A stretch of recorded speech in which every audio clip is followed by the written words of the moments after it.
大旗招王是吧？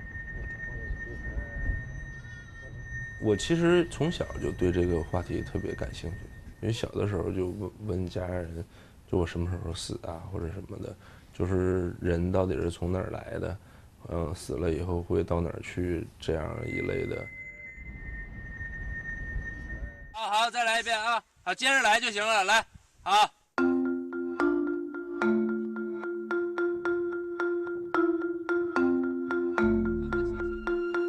有的可能开始不是太想演，然后去做工作就愿意，因为那是很古老的村子嘛，就是感觉拍电影是一个属于时尚的事儿。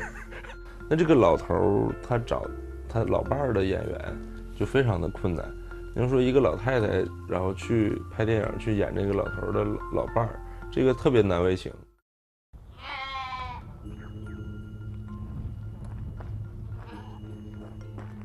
中国之前没有这样的作品，因为他们甚至都不知道中国还有回族，还有穆斯林，他们有好多都不知道，